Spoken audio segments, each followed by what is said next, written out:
And then the next factor is sleep. And sleep is something that when we get really busy in the world, we tend to not pay too much attention to. We all know that having a good sleep is a good thing. But for our kids, the quality of sleep is as important as the quantity of sleep. So young kids need really up until their teens, 10, 11 hours of sleep a night. And when they're getting that amount of sleep, if they're able to get into the solid, deep parts of that sleep, then their brain can process the information. It can store bits of information. It can link bits of information. So the next day you can do all kinds of things with that. And it can clean out the toxins that are in the body and especially the brain. So at nighttime, the glymphatic system opens up the brain, all the cells of the nervous system get flushed out, and all the waste products that have happened from all that thinking and playing and everything during the day help to get flushed away. Any of those toxins that you collected through coming in contact with different things throughout the day get cleaned out and flushed away. And so then the circuitry is clean and ready to go again. Yes, and I often like to point out to my patients' parents that some parents are really concerned when their kids are sick and they're sleeping, and I explain to them that that's the body's way of shutting you down so it can heal itself, and Absolutely. not to be worried because their kids are sleeping a lot. And I like the differentiation that you noted, which is it's not just the quantity, it's also the quality. So can you tell parents some more about how they can improve the quality of their kids' sleep? Yeah. There's two things, or maybe three things that are super helpful.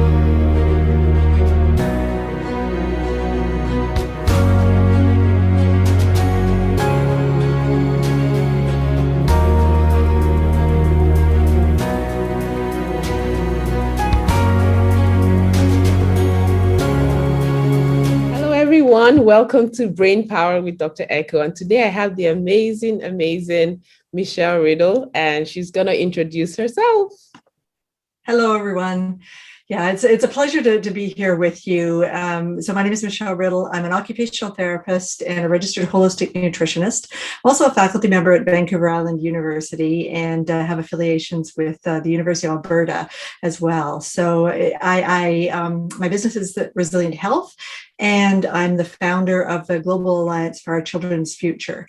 And the reason that I have this platform is because, I've been working as a rehab therapist, particularly with kids for more than 25 years. Wow. And what I've seen over that period of time is that there have just been really huge changes in the function of our kids and their capacity to, make sense of the world around them. And as an occupational therapist, of course, the whole idea of sensory integration and the emotions and, being able to manage your energy so that you can do the tasks you need to do is a big part of, what I've been doing for forever.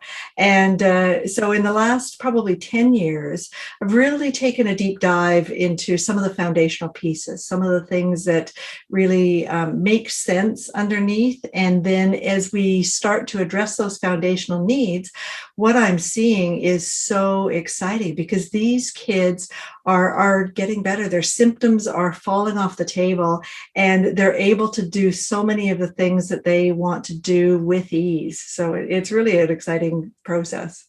Yes, I'm so glad you introduced yourself because you did it way better than I could have, right? You pointed out something that's so important, the foundation, because parents and kids, until we get our foundations right, we really can't build our houses right? Nothing we put on top of the foundation will work. And so that's the way I wanted to start thinking. It's how can we address the underlying issues that are going on and not pretend they are not there or not want to do the work to find out what they are so we can fix them, because nothing will get better, really. So can you tell us some of those foundational things that you found that you're working on with the kids that you serve? Yeah, and it's been really neat because, I'm not alone in this journey. I mean, the World Health Organization in 2011 and then again in 2019 put out kind of a call to action for all health professionals to be able to really take a look at these foundations. And so they're looking at what happens when our kids are exposed to chemicals over a long-term period of time. And when that happens, there's really an inflammatory cascade that happens in the body. And that inflammatory cascade creates a whole bunch of stress. So stress is one of the first foundations that we looked at. And it's not just the chemical exposures that create stress. I mean, we have so many factors in our world now that do. So I look at, it's called sense of regulation is the foundational piece that I look at. And the first S is stress management. The second one is the environment. And the environment is everything that we come in contact with. And this is a thing, technically called epigenetics. So we come to the world with a package, and whatever happens to us, with us through life, allows that package to either be its best or to, have the risk factors come forward. And so when we look at the environment, it's really important to take a look at the built environment. So again, what's happening with the chemicals around us, all the toxins that live in our world, but also what we're doing within our relationships and those connections within that environment as well. Yes, yes. The environment, because it's not just, you said it so well, it's not just chemical environment, it's also emotional environment and physical environment and social environment. So yeah. Exactly. Yeah. And all of those things count. And the lovely thing about that fact is that you can impact any one of them and it makes a difference. Right. So when everything counts, that's good. Because if you work on just simply, connecting with your child more every day, that'll make a difference, right? And that's something that's free. It's something that actually feels good when you do it. When you consciously make that time, it can make a big difference in the general picture. Yes, the next factor is just parents putting away their phones for a few minutes and paying attention to that child tells the child that they're seen, that they're heard, they're valuable, and it definitely makes the child stronger, like you're saying, makes the foundation stronger, so they're able to fight off diseases better. Exactly, right. And when we're able to, really balance all of these foundational pieces, that's exactly what happens. Our immune system is so much stronger. Our whole body is more resilient, right? So the next factor is N, it's nourish, and it's nourish the mind, the body, and the microbiome. So we have billions of little organisms living in, on, and around us, more of them than us, and they're helpful most of the time. And so we need to keep them in mind whenever we're taking care of ourselves. Yeah. And then the next. So sorry to interrupt you, but what are some ways that parents can nourish the microbiome? Because I'm sure they hear these words.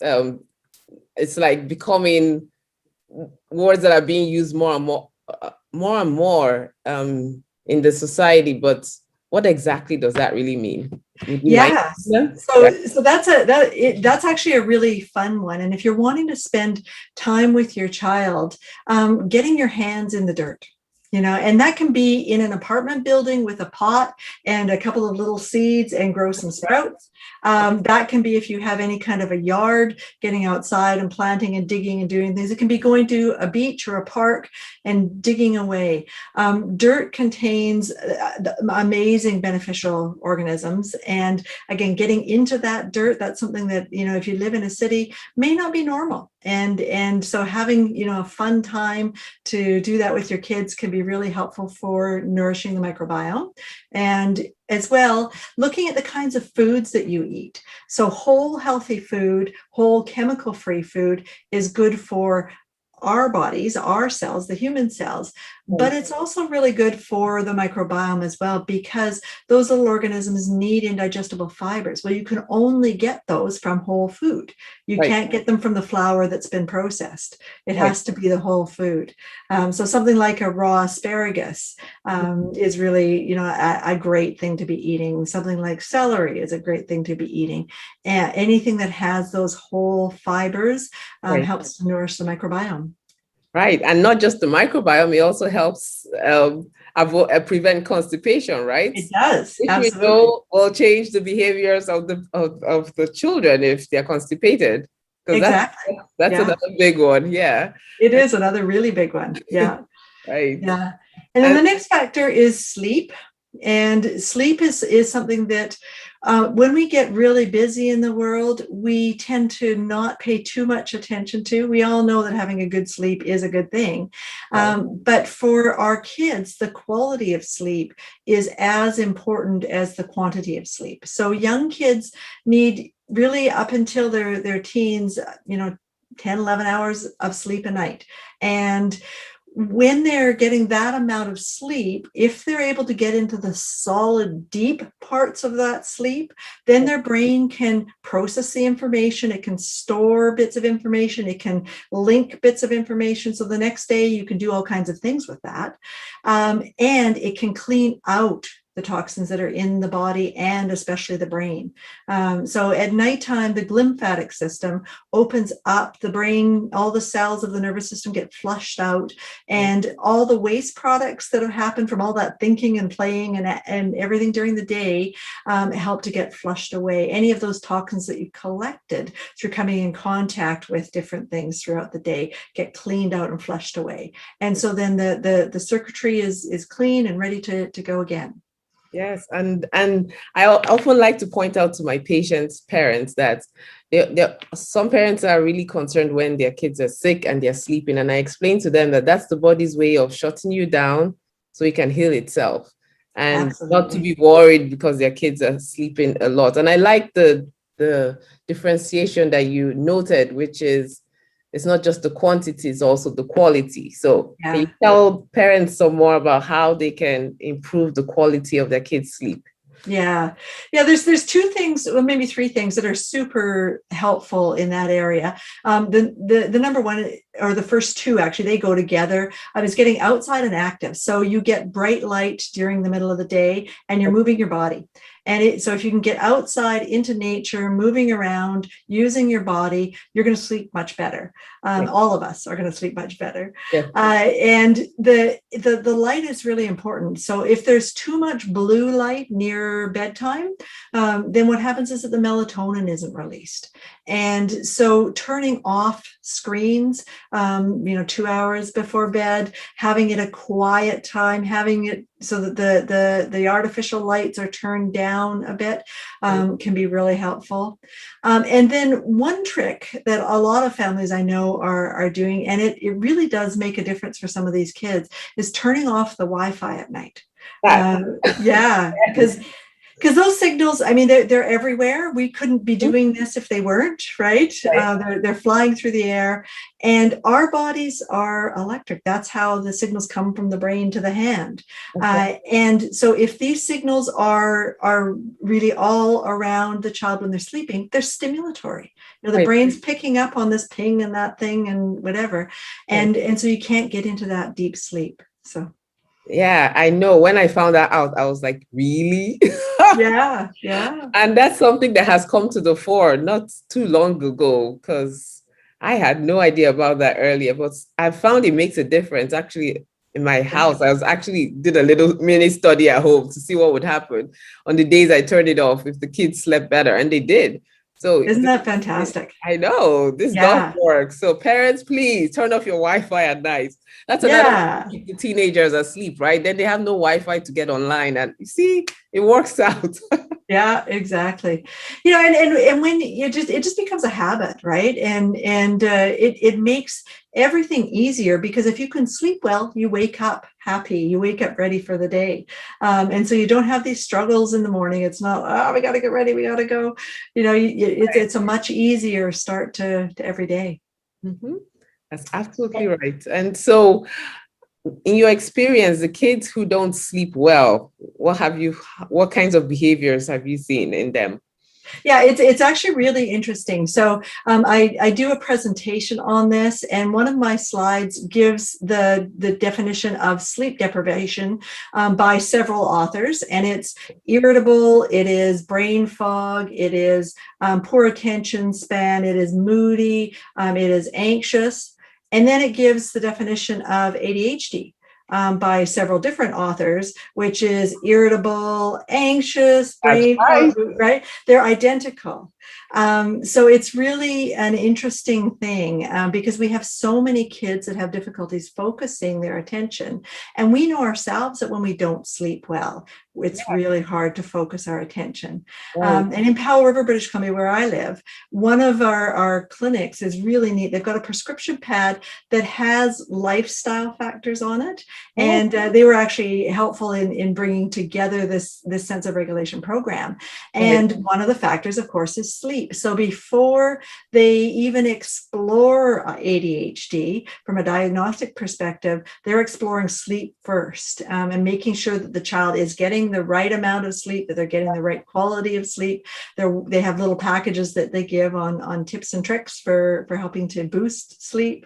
So it's really, it's neat to see that again, that foundation, once it's there, can make a really big difference in how kids are able to function. I mean, that's so important, though, that they're doing that before they diagnose the kid, because that's the problem we're running into. Okay, here, hi, hello, yes, you fill out the form and there's your diagnosis, but really? Yeah. Now I have found out about all of these things I had no idea about as a conventionally trained pediatrician. Now it's like, no, let's talk about what's actually going on in your house. Yeah, and that's the nice thing. Your kid.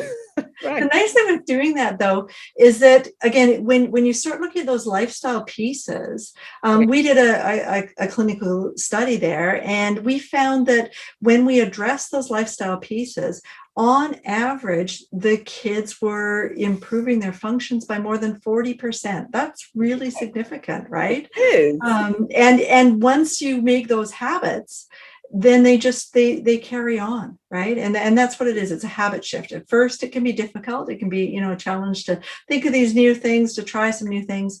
But once they become a part of what you're doing, it is your lifestyle. And I think there's more and more opportunities in our world for that now, which is fantastic. So yeah, it's super exciting. Right. Yeah. And then the very last factor is exercise. Right. And that's moving. It's getting into nature. It's using your body the most that you can. Right. And that's so important, right? Because parents, your kids want to play with you. And if they play with you, they connect with you. And it sends a message to them like, hey, mom and dad think I'm important enough for them to put away what it is, all the big stuff that they have to do to spend time with me. And children store those memories, and you'll be amazed what just 10 minutes a day will do. One intentional 10 minutes a day will do for you and your child.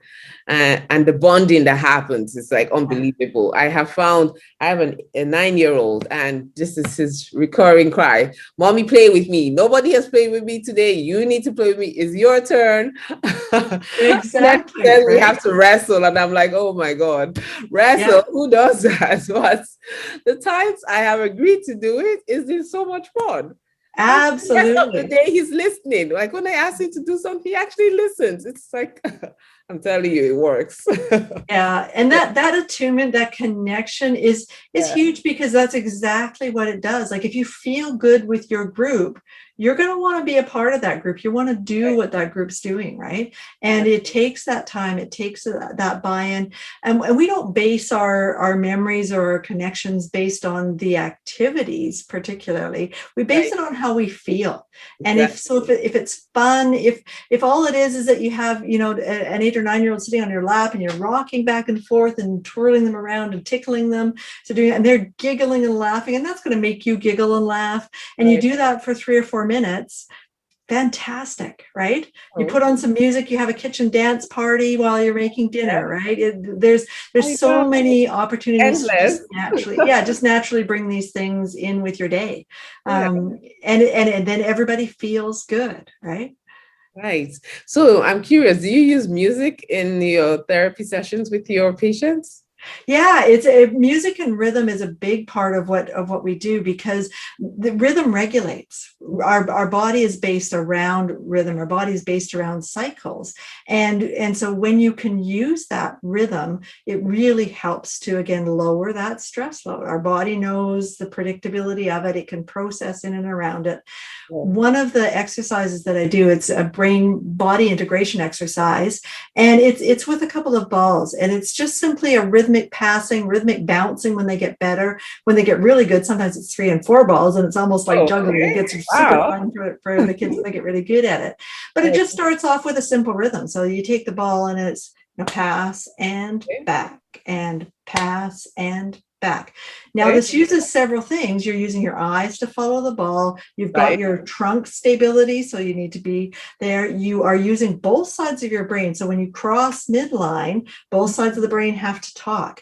And I found with a lot of the kids, they do this. They start passing right at the middle, that midline crossing, because they haven't grown up with the climbing, with the reaching, with the crawling.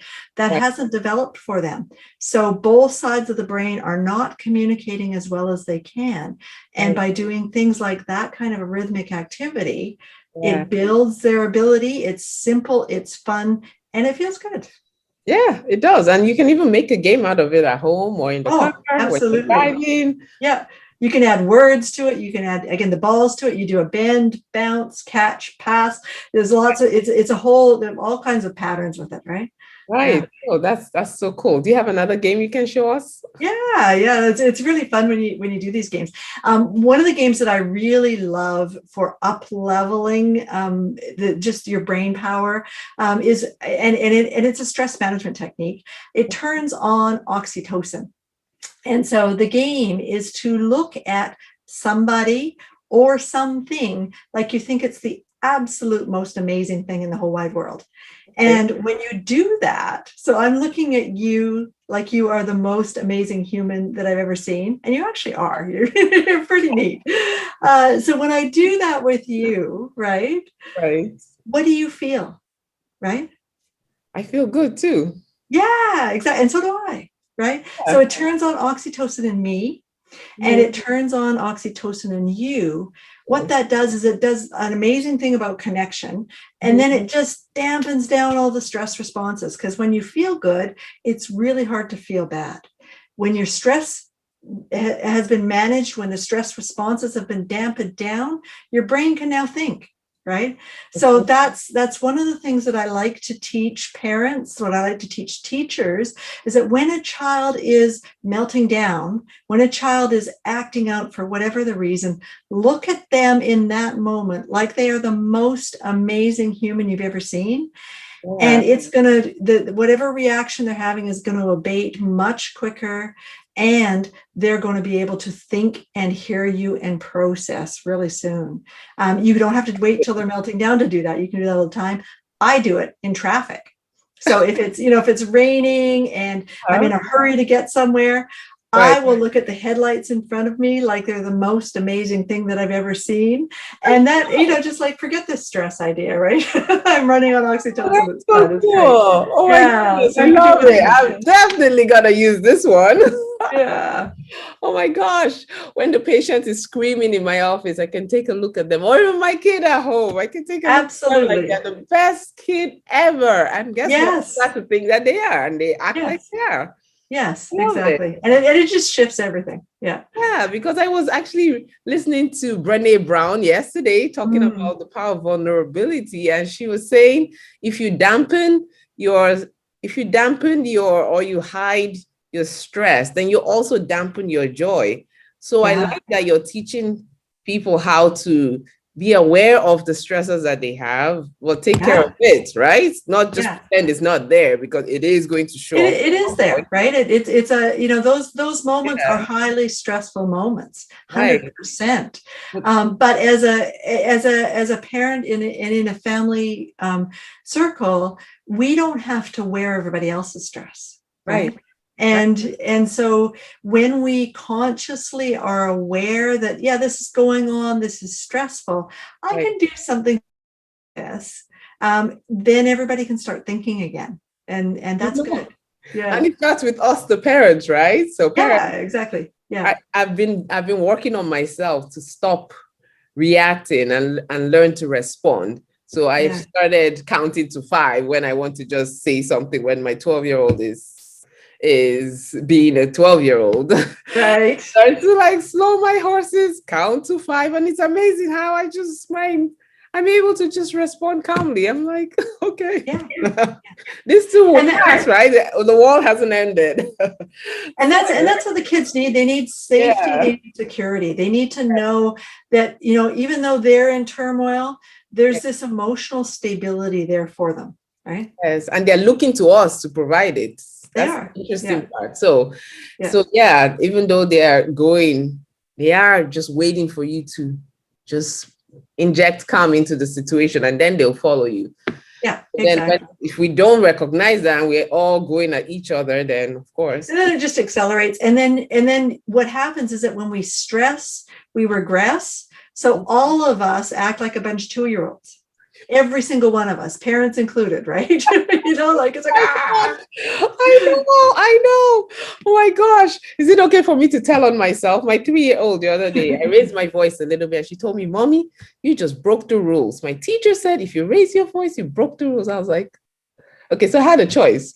Am I going to tell her, what in the world are you talking about? Or you're 3, be quiet, or say, that's right. So I chose, thank goodness, when she was saying that, I just went from 0. I just went down to 0. I'm like, oh my God, the 3-year-old just told me the truth. So I said, yes, you're absolutely right. So the next time you hear Mommy's voice going a little higher, remind her she's breaking the rules so she can come back down. It's amazing. And what happened with your interactions then? It was after that, we were smiling, we were singing in the car, and it was good, and they were good. So exactly. Respectful, caring.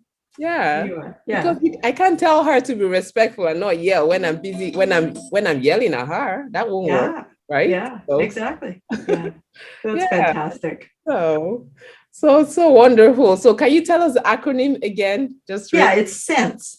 SENSE. So it's stress management, environment for capacity, nourishing the mind, body, microbiome, sleep, and exercise. Yes, I love it. Yeah. And those are all just the basic foundations. And if you can find the balance in them, then so many other things are just going to fall into place. Again, it's that strong foundation. You can build a house that's going to withstand the wind, right? Yes, you're absolutely right. And if we build our foundation, which is work on our brains, because everything we do affects our brains, then, right? If we love our brains, we love our life, because our lives will get better if our brain is functioning right. Because we're taking care of it. So Michelle, it's been such an honor to learn from you today. Can you please tell our listeners where they can find out more about you? Yeah, so I've got a couple of neat spots. One is actually a free workshop that's going to be coming up in October, and you're in it with us, which is fantastic. So that's the Kids Brain Summit, and I'll let you put out the link for that. I will. And then the other one is www.ocf.global, and it's the Global Alliance for Our Children's Future. Hey, so I will definitely have those links for you to get in touch with Michelle. She's amazing, as you can see. So thank you again for coming on our show. Well, thank you for having me. And you are amazing as well. This is wonderful that you're doing this. Yes. Thank you, Michelle. Okay. Bye-bye. Bye.